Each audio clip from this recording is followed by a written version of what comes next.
Une petite révolution va se produire en mars prochain. Dans les communes entre 1000 et 3500 habitants, on ne pourra plus panacher les listes pour les élections municipales. Fini donc les noms qu'on raye ou ceux qu'on rajoute au dernier moment.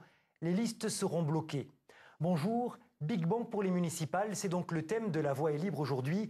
Et Sébastien, on a choisi l'exemple de Florac en Lozère. Oui, bonjour Léo. On a choisi l'exemple de Florac qui est effectivement concerné par cette révolution. Et je vous propose tout de suite de présenter les deux candidats qui vont s'opposer dans cette bataille pour les prochaines municipales.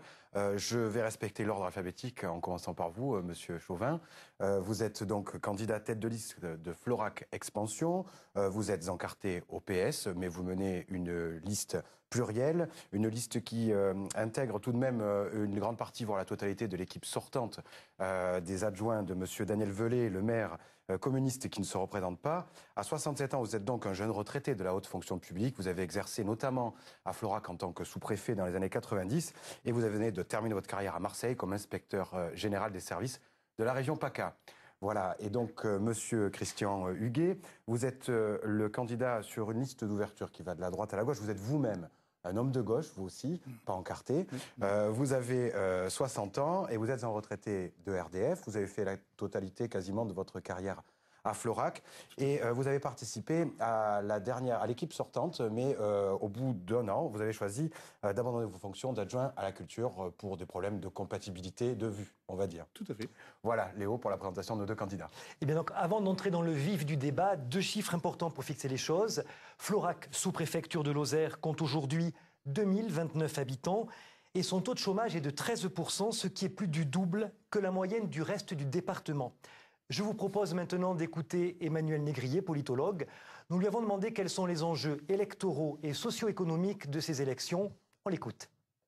On est donc dans la Lozère de gauche à plein, avec un maire sortant du Parti communiste, une toute petite commune qui présente la particularité, et c'est là que ça devient tout à fait intéressant, d'être l'une de ces communes qui passe du scrutin uninominal majoritaire, où on se faisait un plaisir de rayer, de panacher des listes quand il y avait des listes, au scrutin de listes bloquées, donc avec toute une série de conséquences, comme par exemple la parité. On passe d'un conseil municipal où il n'y avait que 5 femmes sur 19 conseillers à une parité complète, avec 10 ou 9 femmes et une succession homme-femme dans les listes. Et puis, surtout, on se trouve dans une logique de contrainte où il va falloir compter avec une certaine forme de politisation d'une élection où les personnes comptaient auparavant plus que les étiquettes politiques. Donc, l'un des enjeux, c'est évidemment quel va être le rôle de ces étiquettes politiques dans la constitution des listes. On annonce une opposition entre deux listes de gauche. La deuxième question est bien sûr sur quel thème vont s'opposer ces listes. Voilà, Monsieur Huguet, je vais débuter avec vous. C'est vous qui avez remporté le tirage au sort pour bénéficier de cette première question. Et je rebondis sur ce que disait Emmanuel. Vous êtes deux hommes de gauche et pourtant, vous ne faites pas la même liste. Vous avez failli partir ensemble. Qu'est-ce qui a fait que vous avez voulu justement faire deux listes différentes ? Écoutez, nous on était partis effectivement ensemble sur un projet commun. Bon, il se trouve qu'on... sur la répartition peut-être des gens de droite, la répartition droite-gauche. Voilà, c'était peut-être moins important pour moi. Je faisais plus attention à la compétence des gens, à leur dynamisme, à leur volonté. Bon, voilà, peut-être la répartition des gens de gauche. Robert Chauvin, c'est un problème de répartition sur la liste ? Pas uniquement. J'avais eu l'idée effectivement de faire une seule liste. C'était mon ambition. On connaissait la loi du 17 mai 2013. On savait par conséquent qu'il y aurait forcément des opposants qui entreraient au conseil municipal. Et j'avais eu l'idée, sachant que Daniel Velay, le maire, ne se représentait pas, de faire une seule liste qui respecterait l'électorat floracois avec 2 tiers de gauche, 1 tiers de droite.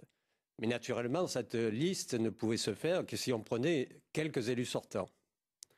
Or, il y a eu 2 blocages de la part de certains de nos colistiers qu'on avait rencontrés déjà. D'une part, c'était de dire qu'il ne fallait pas d'élus sortants, il fallait renouveler entièrement le conseil municipal. Et d'autre part, les 2 tiers, 1 tiers, cette proportion n'a été plus respectée. D'accord.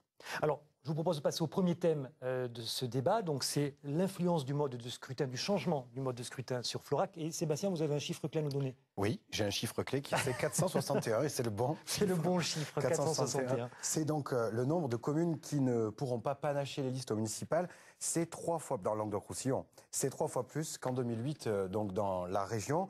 Alors justement, cette petite révolution a dû peut-être compliquer votre tâche, messieurs, dans la constitution de vos listes.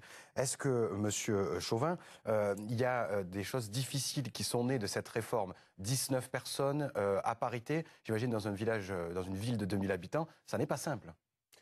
Ce n'est pas simple parce que les femmes ont toujours un peu plus de travail si elles ont une activité professionnelle et si en plus elles rentrent, elles ont des tâches ménagères que les hommes ne font pas autant que les femmes. Mais l'intérêt, je crois, d'avoir la parité, c'est que les femmes vont apporter un pragmatisme. Elles font toujours référence à la famille. Donc il y a une organisation, un souci du détail que les hommes n'ont pas forcément. On le voit dans certaines associations, notamment les associations caritatives, où il y a plus de femmes que d'hommes. Mon épouse est au Resto du Cœur. Et bon, bien que les Restos du Cœur à Florac soient présidés par un homme, mais le sens de l'hygiène, le sens de la répartition des aliments, le sens de l'accueil de personnes défavorisées qui sont parfois en détresse, c'est vrai que les femmes agissent mieux que les hommes. Et vous, Christian Huguet, donc une liste de 19, hein, puisque oui, c'est en fonction de la population, donc moins vous, ça fait 18, 9 hommes, 9 femmes, c'est facile à monter sur Florac?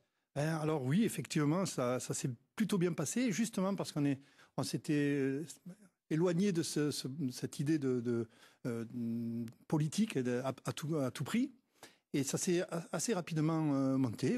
Les bonnes volontés sont faciles à trouver. Oui, enfin, ça c'est assez... on a discuté, on a trouvé des gens qui avaient envie de partir, qui étaient dynamiques. Moi, je suis très fier de d'hommes ou c'était pareil? Non, les femmes, je les ai trouvées plus rapidement que les hommes.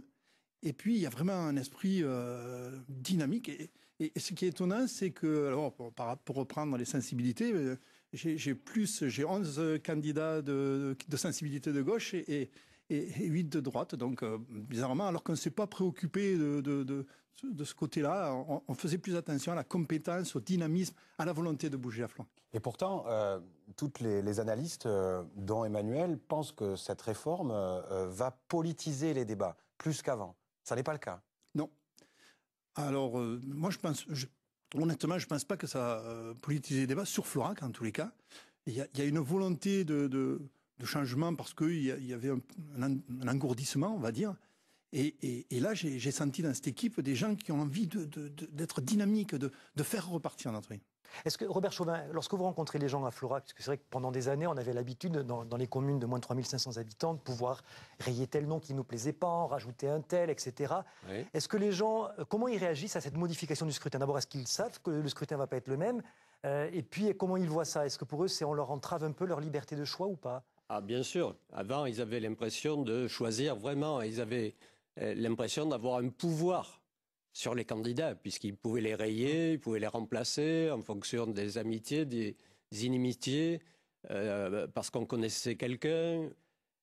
Mais ça donnait vraiment à l'électeur un pouvoir, mais la contrepartie, c'était un pouvoir trop grand, c'est... Un pouvoir trop grand, oui, parce que quelquefois, les listes qui étaient constituées, qui étaient finalement élues, étaient un peu hétéroclites. Voilà. La liste bloquée, l'avantage de la liste bloquée, c'est là où on parle de politisation, c'est qu'il faut partager les mêmes idées. Il faut une certaine cohérence de la liste. Ça mobilise davantage et ça responsabilise davantage, je pense, les candidatures. De ce point de vue-là, la radicalisation dont on a parlé, je crois que c'est essentiellement cette cohérence d'idées qu'il faut avoir. Il faut avoir un projet commun. C'est une bonne chose ou pas? Je pense que c'est une bonne chose parce qu'une municipalité, elle doit se gérer avec un partage des mêmes idées. Parce qu'il ne faut pas oublier que la municipalité, après, ça sera les grands électeurs. Et quand vous votez pour un sénateur, si vous avez le sénateur, le maire qui vote à gauche et puis le premier adjoint qui vote à droite, ça fait bizarre. Donc je pense que la municipalité, avant tout, elle doit être cohérente. C'est peut-être la première différence entre vous, là, qui se caractérise manifestement. Ceux qui votent à gauche, à droite sur votre liste. Pour répondre un peu par rapport à votre première question, effectivement, ça c'est une révolution à Florac. Les Floracois, ils avaient l'habitude de voter avec un stylo et ils faisaient un large panachage et ils composaient des listes vraiment très, très hétéroclites, ce qui donnait des dépouillements assez extraordinaires. Mais effectivement, l'avantage de la proportionnelle, ça va permettre d'avoir des personnes des deux côtés.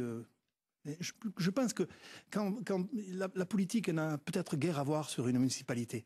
On a un projet, on a une envie d'avancer, de redynamiser une ville. Et je crois que ça peut être cohérent, même avec des gens de sensibilité différentes. Alors pour ceux qui prendraient l'émission en cours de route, je rappelle que nous organisons aujourd'hui un débat sur les élections municipales de Florac en Lozère et nous recevons les deux candidats, à savoir par ordre alphabétique le socialiste Robert Chauvin et Christian Huguet, candidat sans étiquette. Alors on va entamer le deuxième thème de ce débat qui est l'économie. Et en introduction, je vous propose d'écouter le conseiller général du canton de Florac, Alain Argillier. Il réagit au fait que Florac soit la seule sous-préfecture de France à ne pas être desservie par des transports en commun l'hiver. Le sud de la Lozère, c'est le coin le plus touristique. Donc c'est là où les gens ont envie d'aller forcément. Et il s'avère qu'on n'a même pas de moyens pour y accéder. C'est le coin où la population commence à se développer, où la démographie commence à augmenter. Donc il y a un souci. Je crois que c'est dommage que notre sous-préfecture, qui n'est même pas reliée avec la préfecture d'ailleurs en matière de transport, n'ait pas de moyens où on puisse venir chez elle, quoi. Alors Christian Huguet, comment on fait pour attirer les entreprises ou les actifs quand il n'y a même pas le bus qui vient? Oui, alors c'est vrai que le problème du bus, c'est important. On n'a plus de liaison entre Florac et Alès. Généralement, c'était pour prendre le train, souvent. Alors, on peut aussi reconnaître que les horaires n'étaient pas très adaptés, mais n'empêche que c'est un point important d'avoir une liaison Florac-Alès. Honnêtement, la base de l'économie de Florac, c'est le tourisme. Le moteur de l'économie de Florac, c'est le tourisme. Donc, le point principal à faire, c'est être en contact avec Déjà, les touristes ne peuvent pas venir en hiver, sauf s'ils ont effectivement leur voiture sur Florac. Oui, c'est effectivement un handicap. C'est un handicap certain pour les gens qui n'ont pas de véhicule de faire. On a par exemple beaucoup de randonneurs qui font le chemin de Stevenson et s'ils veulent repartir de Florac sur Alès, ça leur pose un problème. Si vous êtes élu, si vous êtes en responsabilité, comme diraient certains, vous avez moyen de pouvoir faire pression sur le Conseil général pour qu'il revoie sa copie ou pas? Alors, moi je pense qu'il faut absolument qu'on intervienne auprès du Conseil général sur deux choses. Remettre en service cette liaison qui est vraiment importante et surtout adapter les horaires. Les horaires, le bus il part à 8h40 d'Ispagnac, il est à Alès à 10h45 et il repart d'Alès à 12h pour être à Florac à Ispagnac à 13h20. Donc c'est vrai que si on veut aller voir un spécialiste, par exemple, médical à Alès, ça laisse vraiment pas de temps. Pourquoi pas à Mende? Parce que c'est une demi-heure, Mende. On peut imaginer que la sous-préfecture soit reliée avec la préfecture. Oui, on pourrait imaginer que la liaison se fasse de Mende à Alès en passant par Florac, ça serait vraiment l'idéal. Robert Chauvin? Moi, je pense que c'est pas au Conseil général qu'il faut demander une subvention pour remettre en place cette liaison Florac-Alès, parce que ça débouche dans le Gard. C'est une des raisons du reste pour lesquelles il y a une des deux communautés de communes qui s'était prononcée contre. Je pense que c'est à la région, au conseil régional, à régler cette difficulté. Du reste, j'ai vu déjà M. Alain Bertrand, et nous irons voir M. le président du conseil régional, M. Bourquin, pour essayer de trouver une solution à ce problème. Le conseil général avait un déficit énorme sur cette ligne. Et en plus de ça, on sait très bien que les départements sont un peu pris à la gorge avec les dépenses sociales et de santé. Donc je ne pense pas que le Conseil général reviendra sur sa décision. Je crois que la solution se trouve du côté de la région. Et du côté de la commune, on ne peut rien faire? Ou de la communauté de communes, on ne peut rien faire? La communauté de communes, elle pourrait faire quelque chose. Les taxis qui existent. Il y a un service de taxi qui existe déjà, mais qui est assez coûteux. Alors, le service de taxi, c'est 126 € la liaison Florac à Alès. Alors que le car ne coûtait que 26 €. Alors, effectivement, il y a un coût qui est prohibitif pour On n'est pas comme le les bus taxi. à 1 euro dans les Pyrénées-Orientales. Voilà. D'accord. Surtout que la population locale est parmi les plus pauvres du département de la Lozère. Et on peut imaginer effectivement, Léo... Je crois qu'il y a plus du tiers des allocataires du RSA qui sont sur le canton de Florac, hein, des allocataires du RSA de tout le département. allocataires et ayant droit, oui. Voilà. Et puis sur le nombre de foyers fiscaux, il n'y a que 45% d'imposables à Florac, alors que la moyenne de la Lozère, c'est 65%. Donc effectivement, Florac n'est pas une commune riche. Et si l'on voit le potentiel fiscal de 530 €, il est aussi nettement en dessous de la strate des communes de 2000 habitants, qui est de 800 €. Christian Huguet, comment on fait pour créer des emplois à Lozère? Ah, à Florac en Lozère. À Florac, excusez-moi. Florac d'abord. Oui, on va commencer par Florac, on verra plus tard pour la Lozère. Alors, créer des emplois, c'est vrai que c'est compliqué. Je voulais juste parler de ce chiffre de chômeurs un peu élevé. Il est peut-être un petit peu artificiel parce qu'il se trouve qu'il y a une association qui est très active, qui s'appelle Quoi de Neuf, qui est basée à Florac, et qu'effectivement, son travail fait qu'il y a beaucoup d'allocataires du RSA qui sont sur Florac. Donc c'est peut-être un chiffre qui reflète pas complètement la réalité du terrain. Créer des emplois, encore une fois, une de nos activités principales, c'est le tourisme. On n'aura pas beaucoup de solutions autres que ça. Vous avez quand même une particularité. Florac est, je crois, la seule ville de France à être à l'intérieur d'un parc, le parc national des Cévennes. Est-ce que ça vous attire du monde, mais est-ce que ça vous contraint pas pour le développement économique? On peut pas faire ce qu'on veut, quoi. Oui, tout à fait, mais je ne crois pas que ça soit une contrainte.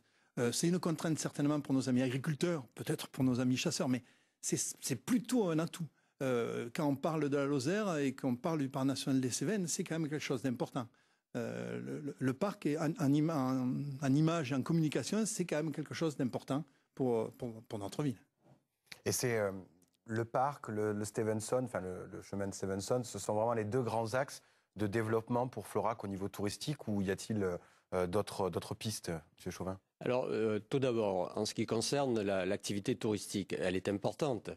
Mais sur les 1321 emplois de Florac, il y a quand même 590 emplois non marchands. Et le chiffre exact des chômeurs à Florac le 1er janvier 2014, c'est 117, dont 53% de femmes et 78% d'indemnisables. Effectivement, ça montre que le taux de chômeurs est élevé et particulièrement touche des gens dans un état de précarité. Alors, en ce qui concerne le parc national des Cévennes, est-ce que c'est une entrave pour le développement économique? Je ne crois pas du tout. Au contraire, le parc fait beaucoup pour les agriculteurs et le développement touristique. Ce qui est une entrave, c'est davantage le Natura 2000 et le Grenelle de l'environnement, ainsi que la loi du 30 décembre 2006 sur l'eau et les milieux aquatiques. Alors en quoi ça vous entrave en fait? Alors, pour la loi sur l'eau, par exemple, il y a à Florac le Tarnon qui passe, il y a un petit barrage, ça forme une petite plage l'été, on ne peut pas l'aménager. Ou alors il faut quelque chose qu'on peut démonter. On ne peut pas non plus y faire de gros travaux. La loi nous l'interdit. Et cet aspect est encore aggravé par Natura 2000 en ce qui concerne, par exemple, les équipements de Florac. Le plan local d'urbanisme, qui date de 2006, a été modifié 17 fois depuis, parce que le zonage était extrêmement compliqué pour répondre à la fois à Natura 2000 et au Grenelle de l'environnement. Christian Huguet, vous voulez attirer des commerces, des artisans? Oui. On peut? Oui, on peut. Je pense que là, alors, la commune, elle a qu'un rôle de faiseur, enfin, de faire faire, parce qu'on n'a pas un rôle complètement prégnant, mais il y a des associations qui font un boulot extrêmement intéressant, Relance et le CBE, par exemple, qui font vraiment du joli travail. Et je crois que la commune, la mairie a un rôle de médiateur entre les demandeurs et l'offre. Donc, dernier thème de ce débat, c'est le logement. Et Sébastien, je crois que vous avez encore un chiffre, une clé, l'homme des chiffres, homme des clés. Voilà. C'est votre spécialité, allez-y. C'est 31%. de résidences secondaires. C'est la part qu'occupent ces résidences dans le parc du logement de Florac. C'est un peu moins qu'en Lozère, où c'est un chiffre assez incroyable. 50% des logements en Lozère sont des résidences secondaires. Donc revenons à Florac, 31% des résidences secondaires. Est-ce que ça pose un problème lorsqu'on veut avoir une politique active en termes de rénovation de logements pour accueillir de nouveaux habitants? Bien sûr, ça c'est vraiment un gros souci. Et même je pense que le chiffre, c'est les résidences secondaires, mais on a un autre souci, c'est qu'en Lozère, enfin en Florac, on a des habitations qui ne sont ouvertes que l'été, qui ne sont que des locations estivales. Oui. Donc un de nos points sur lesquels il faut travailler, c'est justement que les loueurs louent leur location, leur logement en dehors de la période estivale. Il faut avoir une incitation aux propriétaires pour qu'ils réhabilitent des logements plutôt vétustes. Et on peut même imaginer que la mairie puisse rénover des bâtiments pour faire des logements. Et des logements à destination de qui alors? On a une population intéressante, par exemple. On a beaucoup de stagiaires qui sont à Florac, oui. À Supagro. Hein, oui. Il y a quand même maintenant, depuis cette année, 90 stagiaires qui sont en formation à Supagro et qui ont des besoins de logement. Et souvent, ils ne trouvent pas à Florac, soit parce que les loyers sont un peu élevés, soit parce qu'il n'y a pas l'offre. Hein, donc, il faut vraiment travailler sur ce côté locatif. Robert Chauval, c'est vrai que l'urbanisme est l'une des compétences cardinales du maire. Vous avez encore effectivement la possibilité, compte tenu de ces contraintes-là, ou pas? C'est une compétence cardinale du maire jusqu'au vote définitif de la loi Allure de Mme Cécile Duflot, puisque cette loi est en deuxième lecture à l'Assemblée nationale et qu'il est prévu que le plan local d'urbanisme passe à l'intercommunalité. Oui. Mais en ce qui concerne Florac, pour l'instant, je ne crois pas que le problème du logement soit un problème majeur, dans la mesure où Florac, c'est une des rares villes qui, au dernier recensement, a augmenté sa population. Il faut pouvoir rénover l'habitat. Alors, il faut pouvoir rénover l'habitat. Il y a des programmes avec l'Agence nationale d'amélioration de l'habitat. Il y a un programme en cours qui se termine en juin 2014 et que nous perpétuerons naturellement, où on peut avoir des aides APL, des aides personnalisées au logement, qui agissent soit sur le montant du loyer, soit sur les annuités d'emprunt. Il y a 8 dossiers qui ont été traités sur Florac. Il y a également la rénovation des façades, qui est là un programme communal, où il y a également 10 dossiers qui ont été prévus, avec des conventionnements, ce qui fait qu'on peut voir, dans certains cas, il y a une limitation des ressources, et dans d'autres cas, c'est libre. Donc il faut absolument que la commune s'investisse dans cette rénovation, mais aussi dans la réfection de certaines rues, dans la réfection de l'esplanade, ce qui sera certainement le projet le plus coûteux du mandat qui va commencer en mars 2014. Christian Huguet, vous êtes pour? Oui, je voulais réagir là-dessus. C'est vrai qu'effectivement, la population a augmenté, c'est une bonne chose. Il faut savoir qu'il y a une chose qui a été importante, c'est que la municipalité actuelle a réalisé des lotissements. Et c'était une forte demande des Floracois d'accéder à la propriété individuelle. Mais il y a eu 2 effets collatéraux. Le premier, c'est justement, on a vidé le cœur de ville, parce que les gens sont allés habiter dans ces lotissements, qui sont un peu à la périphérie de Florac. Et l'autre effet collatéral, c'est que quand ces gens viennent en ville, ils viennent avec leur voiture, parce que c'est un peu loin, et donc ça pose des problèmes de stationnement. Donc le stationnement et la circulation, c'est un problème qu'il va falloir aborder sérieusement, parce que c'est important. Et puis, il faut revitaliser ce cœur de ville en ayant la politique de logement dont on parlait à l'instant. Alors nous arrivons au terme de cette émission. C'est le temps de vous demander à chacun de vous deux de conclure. Alors votre ordre de passage a été tiré au sort. Christian Huguet, c'est à vous le premier. Vous avez 1 minute 30 pour conclure. Merci. Ma famille paternelle est de Vébron. Depuis plusieurs générations. J'ai fait mes études à l'école EDF Sainte-Afrique, et puis j'ai commencé ma carrière à Marseille, et je suis ensuite venu à Florac. J'avais 23 ans. J'ai partagé le parcours de cette cité. J'aime ma ville, j'aime ses habitants, j'aime leur franc-parler, leur loyauté. Je suis fier de leur esprit de solidarité. Sans leur soutien, je ne ferais rien sur Florac. J'ai réuni autour de moi 18 personnes de sensibilités différentes, compétent, avec un esprit vif, un esprit novateur, loin des clichés habituels partisans. C'est une équipe riche et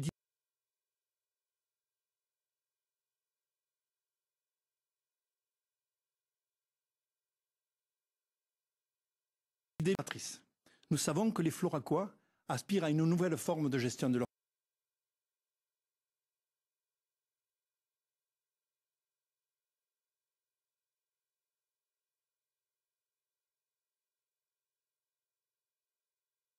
commune. Un mode de gestion basé sur la concertation et l'information, pour que la parole du citoyen prenne toute sa place dans l'essor de cette vie.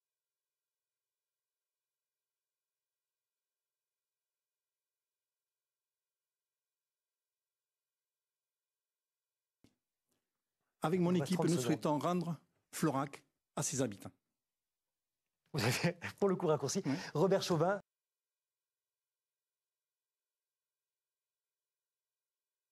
C'est à vous. Floracoise, Floracois, la liste d'union que je conduis pour Florac allie la continuité et le renouveau. La continuité est indispensable. D'abord parce qu'on ne peut pas avoir la prétention de faire table rase du passé. Ensuite, parce qu'il y a des dossiers en cours que seuls des élus sortants peuvent faire aboutir rapidement. Le renouveau, c'est le maire, des adjoints, c'est 70% des hommes et des femmes dévoués et compétents qui constituent notre liste. Notre projet tient compte des aspirations des Floracoises et des Floracois que nous avons entendus. La ligne directrice, c'est la qualité de vie et l'embellissement de Florac. Nous pensons aux jeunes, aux personnes âgées, aux habitants du centre et à ceux des écarts. Nous traiterons l'esplanade, les écoles, le réseau de chaleur, la maison de santé. Nous favoriserons le dynamisme économique et les animations populaires.